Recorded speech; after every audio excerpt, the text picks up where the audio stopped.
Hey guys, it's Mrs. Cooper, and I wanted to give you a quick overview of the Curation Project and just make sure you guys feel like you really understand what we need to do and what it should look like. So, your Curation Project is going to have three parts. Part number one is you're actually going to create the content or find the content that fits with the novel. Part number two is you're going to either record video wise or type in a Google Doc your curation statement where you explain the connections between what the piece you chose, the bite you chose, and how it relates to the novel. So, part number one, find content or create it. Part number two, curation statement, explain.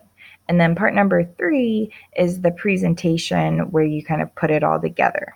The presentation does not need to be anything fancy. I'm actually going to flip you through mine. You can see just a couple bullet points, couple images. This is nothing that will take you a long time. At the very end, you do need to have a works cited for any of the outside resources that you use, pictures that you insert, and I'm going to show you really quickly. If you just insert them under the image search tab, these are all like fair use, and the MLA standard, if you find it in the Google Doc or Microsoft Word program, you don't cite it. If I go out to images, Google, and I just Googled Google, that's ridiculous, and I Google an image like wedding, because that was one of the pictures that I had up here.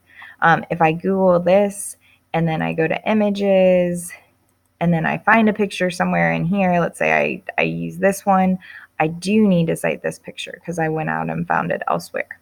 But if I find it under the insert tab, I don't need to cite it. So I'm good with that. Okay, so let me give you a quick overview of the curation project. If I were going to write it, this is what it might look like. Basically, I'd have a nice little intro that kind of introduces the theme, and then I would explain the first item, the second item, and get this, the third item. I would make sure to connect it to Fahrenheit 451 with like specific quotes. I'd want to use page numbers, all of that good stuff. I've got this linked in the project under written. It's on the very, very first main slide. So you guys can click it and read it more in depth if you want to. Some of you guys are just going to stick with the written and you like it, and that's great. And you can probably stop the video right here. For those of you who would like to do, and if you don't want to like actually type it out, because I'm kind of tricking you into writing a paper, that's what I'm doing. But if you would rather do a video version, I'm okay with that. That's fine for this. It's kind of part of this assignment. So if you wanted to do like some kind of voiceover over your presentation, something like I'm doing right now, you can absolutely do that too. And I'm actually going to walk you guys through and do the voiceover of this presentation, just kind of general stuff, so you get an idea of what that might look like. I will be uploading my video to YouTube, and in a few minutes, this link will be clickable and you guys can find it. You could also save the video to your Google Drive if you didn't want to put it on YouTube, and you can copy and paste the link, hyperlink it into your presentation. And if you need help with any of this, please let me know, and I'm happy to help you. So Mrs. Cooper's going into presentation mode. I'm pretending I'm a student doing a curation project. And I would kind of introduce the book. Hey, I'm Mrs. Cooper. My curation project is on Fahrenheit 451. And one of the main ideas in this book is that people have lost their common sense. They've done lost their minds. That's what this book is saying. We need to use our common sense to do better. So I think there's a lot of like real world examples that really fit with this, and that is what I chose for my curation project. The first category is music, and I chose to do a song analysis of John Prynne's Quit Hollerin' at Me. And if you don't know who he is, he's basically a pretty famous like folk music. He does like mandolin and like bluegrass, that kind of that genre. And he's really well known for his like common sense simple language, and I like him a lot. I think he's catchy. I've got the link right here so you can play the whole thing if you'd like to. And the reason I picked this song, Quit Hollering at Me, is the main theme of it is he talks about how advertisements try to sell him fries and cars and soap and all of these other things. And he doesn't want any of it. He just wants to sit there and watch the TV. That's his goal in life. And the advertisements are ruining it for him. And I might go through and I would actually probably, if I were doing this project, I would continue to do the rest of the songs, the rest of the lyrics to the song. Now, how does this connect to Fahrenheit 451? Well, if you look in part 2, I think it's on page like 71. Yes, it's on page, no, excuse me, I'm sorry. It's on page 78 through 80. Montag is riding the subway and he hears that toothpaste commercial, Denham's Dentifrice. So he hears this annoying ad over and over and over again while he's trying to memorize scripture. And he might lose this Bible, like he might have to give it back. And he can't concentrate and he can't focus on what he needs to do with all the other things grabbing our attention.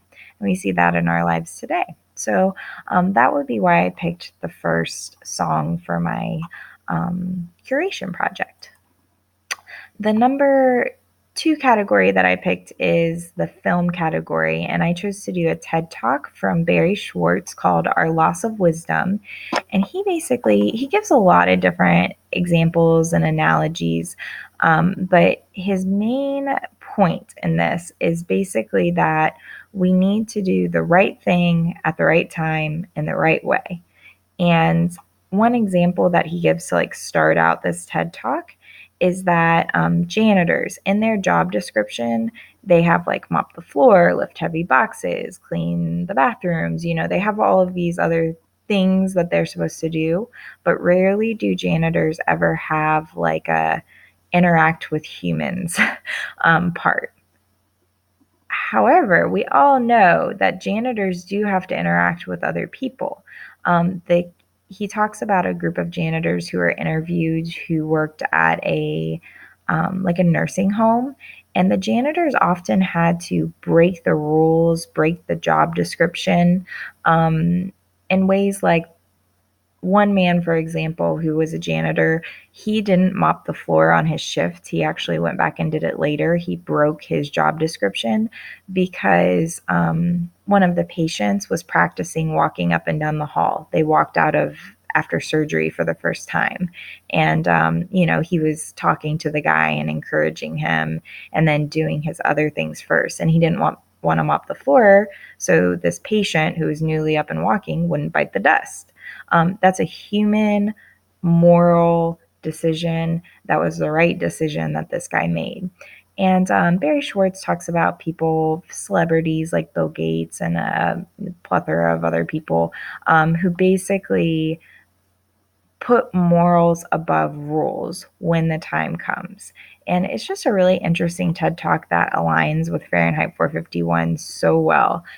Clarice and Montag, their conversations are constantly about that. When Clarice, in the beginning of the book, I believe I'm looking for the exact page, but it's the conversation where basically she says, I've been taught responsibility, and she kind of explains all the stuff she has to do.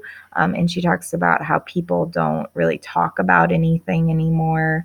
That kind of, I think that's on page maybe 31. Yeah, she says people don't talk about anything, they just kind of stay on the surface level. And she thinks that people need to go more in depth and have that human connection. Montag also has to break the rules. Beatty comes and talks to him about all the rules and how society is. And Montag has to break away from it in part 2.